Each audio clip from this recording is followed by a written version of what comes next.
Hi Capricorn, welcome to your general Tarotscope for the first half of November, and this will be from the period starting on the 1st through the 14th when we have a full moon in Taurus. And for you, Taurus is your 5th house of romance, creativity, children, pastimes, amusement, in your home business can be the 5th house.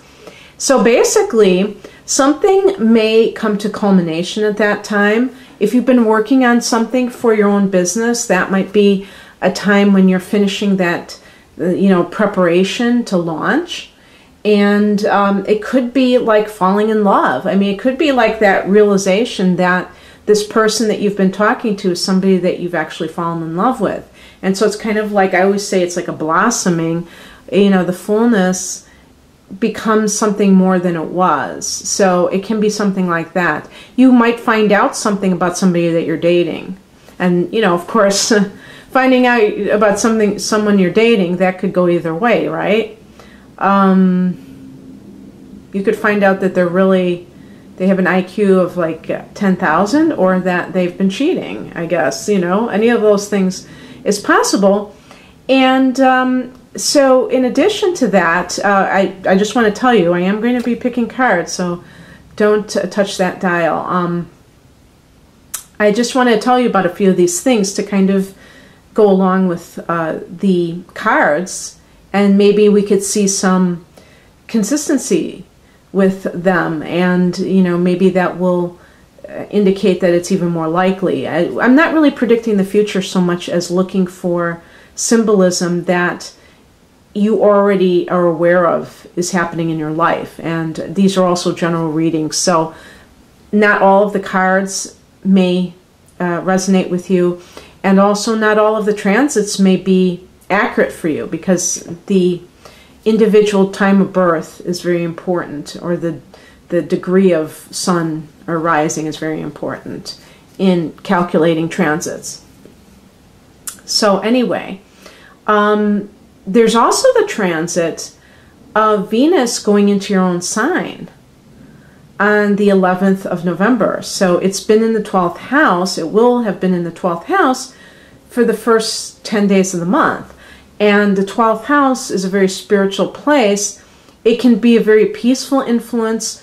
If you're an artist, it could be a very kind of a subtle, kind of an inspirational influence for any kind of creative project that is kind of tapping into higher realms. Who knows? Maybe you even meet somebody that has maybe a soulmate or a past life connection, for that first third of the month, and then Venus goes into your own sign, and it gives you that little oomph when it comes to being attractive. Attractive just means attracting to you what you want, so whether you're a supermodel or not isn't really the point. The point is that you have a magnetism when Venus is in that first house, where other people are drawn to you and other people are charmed by you. So it can be very good for PR work. If you're somebody who needs to promote yourself, let's say you're looking for a job, or you're looking for clients, if you started a business, that's right up your alley in that sense. And the very next day, Mercury will be going into your 12th house. So that means that it's been in the 11th house for a good period of time. And the 11th house, probably for a few weeks. The 11th house is a house of networking. So maybe you've been doing that, and maybe that's in conjunction, especially if you have your own business, with, trying to set up clients and whatnot. Or if you're looking for work, maybe going to different people and saying, hey, do you see anything here? Do you see anything there? But then it goes into your 12th house. And I think this would be a good time to meditate for sure, because with Mercury in the 12th, there can be a lot of that kind of free-floating anxiety, which occurs when the mind is in a place that is very indistinct and is very kind of like, it's almost like this swamp of fog, where it's a lot of things. It's the ether, it's the non-physical dimension, it's the buried psychological issues. So all these things can kind of swirl around.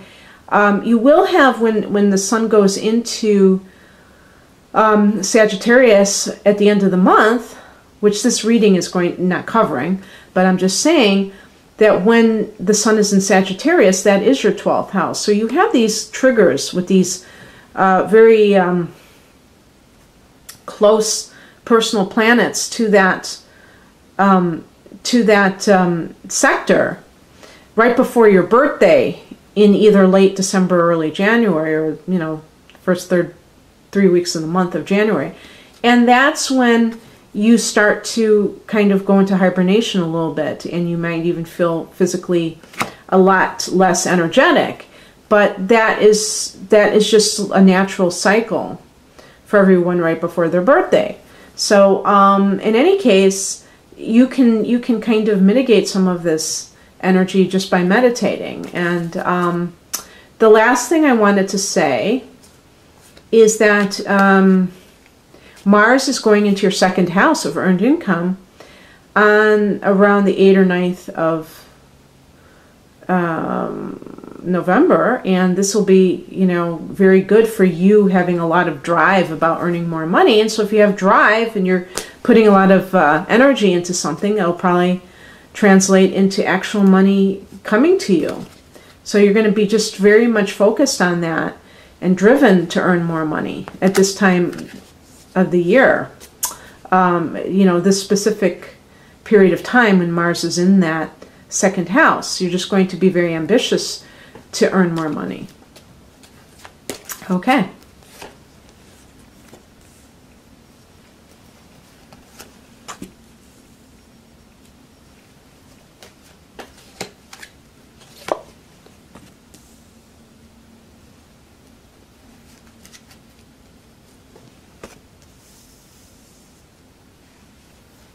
I've been saying in other readings that I've been getting the Six of Cups, so much, which is kind of interesting.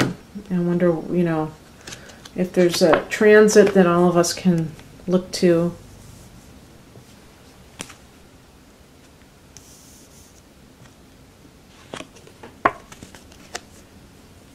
Very cool, just like I was talking about with the 12th house. The High Priestess is the patron saint of the 12th house, in my opinion. But anyway, as the train lumbers along, I hope you can't hear it too much. The overall energy is the Judgment card. And it is sitting right next to the Justice card. So for sure, the typical thing in these types of readings is divorce. Okay? Not all the time, obviously. Sometimes people have lawsuits that relate to a job they were at, that they didn't get what they were supposed to get, or what have you. But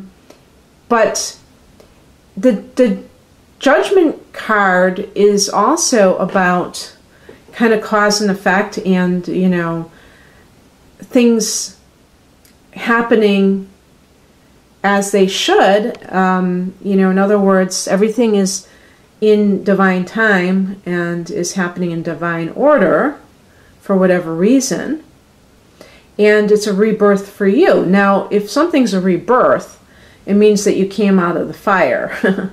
So let's look at what the fire was. The fire was Queen of Swords. So this could be, now, queens can be a lot of things. Queens can be mothers. This would be a mother who is very kind of cutting in her words, very sharp, maybe sharp tongue, but not to the abusive level like the reverse position. But maybe a mother who is more head than heart, that somehow has been figuring in your life in some way. But personally, I think the first thing I thought of was, a boss that you didn't get along with. Could be a female boss. And maybe she tried to keep you from something. I don't want to make this person into some kind of a villain, because it doesn't it doesn't necessarily show that way. You know, it's in the upright position. Queen of Swords is just a woman who is very bright. It could be, you know, to tell you the truth, it can be with the law profession too, if it was a female lawyer especially. That is very bright, but very kind of determined and focused, not necessarily overly emotional, very rational, but they keep their emotions under check. So if this is actually a female, she's not exhibiting those traits necessarily of being very nurturing. She's more logical than nurturing. And sometimes she might be a little bit short with people. But this might be someone that you were with that was an air sign. Okay, so that would be like a Gemini or a Libra or Aquarius. And now you are free of that person. I feel like you're free of that person. The Justice card is about fairness, but it is about the legal, you know, cases and stuff like that. This could be, for some people, the mother of their child. Maybe you're having custody battle, or, you know, just in that phase where you're sorting things out and you have to deal with, you know, a person over either your property or over, you know, a child custody case or something like that, because we do have as a higher message the Six of Cups. So this is about, this could be about childhood. But this can also be, and I said I've been getting this card, not necessarily in the same position in all cases, but this is about nostalgia and looking back. And I wonder why people are doing that so much right now. I don't know what's going on. It could be because there is an intensity that people are feeling, an uncertainty, and so the natural inclination is to go back and look at an innocent time when the person felt much more sure about things. But this could, you know, what did I tell you? I said this could be a time in that first 10 days of the month where with the Venus in the 12th house, you're with somebody, you meet somebody that you have a strong soul connection with. So maybe it is a soulmate type, or I don't like to use the word soulmate, let's say a past life connection. Well, the past life connection, because, you know, what do we take with us when we leave this earth? We don't take anything physical. So the only thing we have is our souls. And those souls may be recognized through our emotional body, I suppose you would say. Because our feelings guide us to whether, you know, we think somebody is, we have a connection with them or not. And, you know, and the intuition is involved with that. So the cups relate to the intuition too. So there might be some kind of a soul. So yeah, I think this card is associated with soulmates. So maybe some of you are going to have that, you know, meet that person. Because Venus is in the 12th house as this transit for, you know, the first third of the month, it could be that it's almost like a clandestine thing. So it might be that there was some kind of like extramarital situation happening, maybe on your part. Maybe you were cheating with somebody from your past. Maybe your childhood sweetheart, or again, you met somebody who seems like they are from a past life. What is crossing you is the Ace of Wands. So something is not getting off the ground.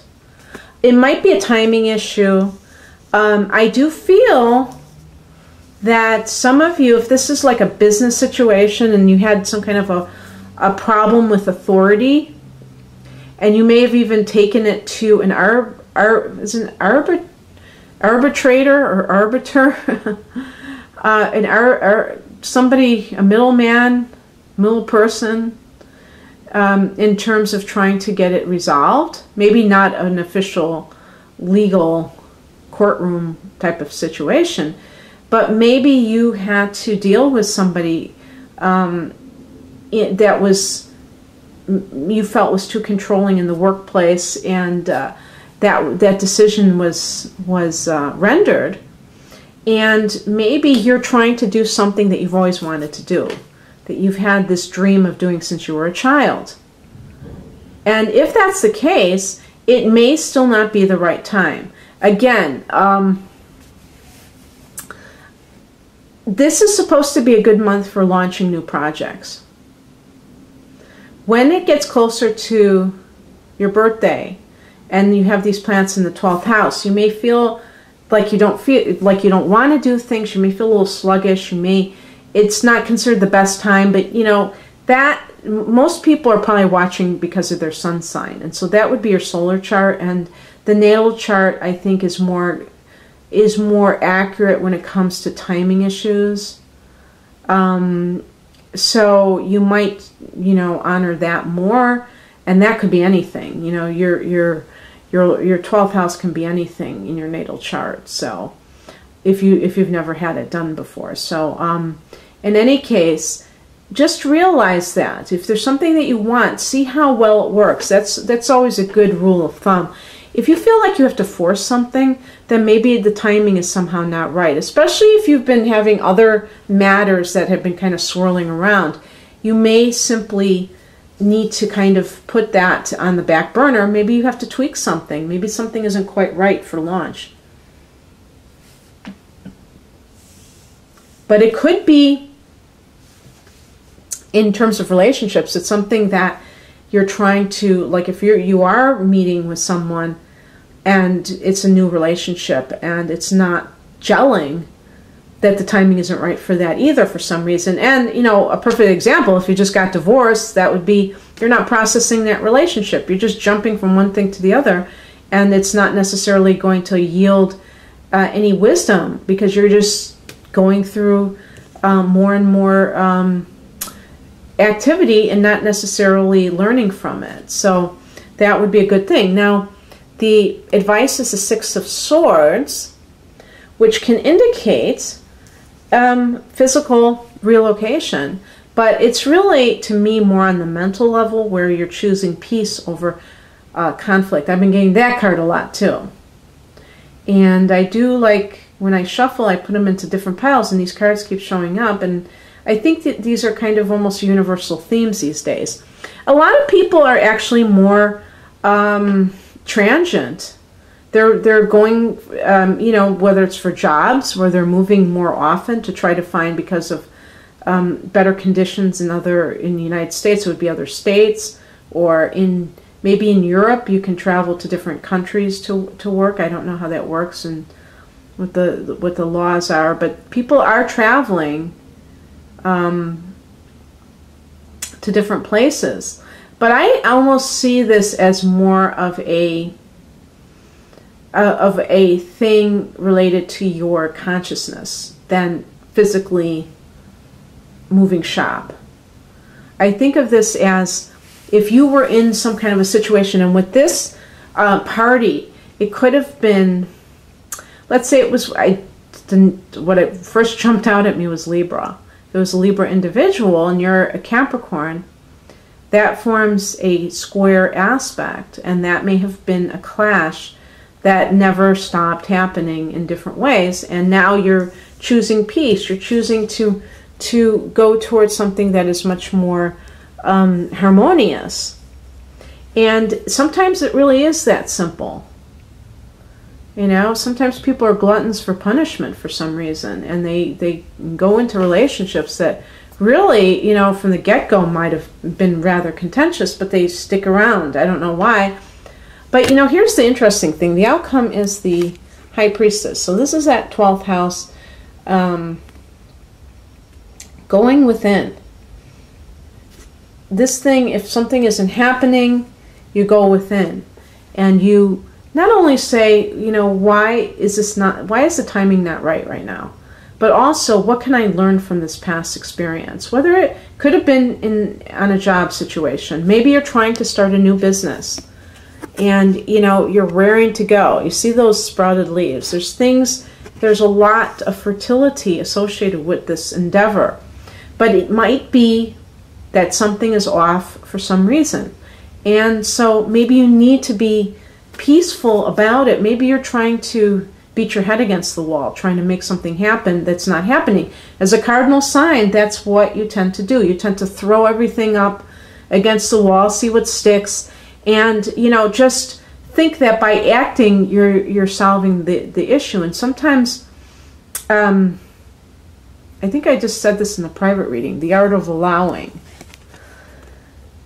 The art of seeing things on a deeper level with a deeper purpose, but also uncovering things you might not know about, finding out about them. Maybe there's something that you need to know that isn't going to, you know, is why your project can't launch. You know, maybe if there's a relationship and you need to kind of take it slowly because it's not all as it seems. I'm just experimenting with zooming in on the High Priestess. Let's see if I can get her. You can see her. So yeah, I mean, it's just very interesting how this all will play out for you. And, you know, to be continued, obviously. But I hope you enjoyed this, Capricorn. If you'd like a private reading, please click on the link below. And otherwise, have a great first half of November. Take care of yourselves. Bye.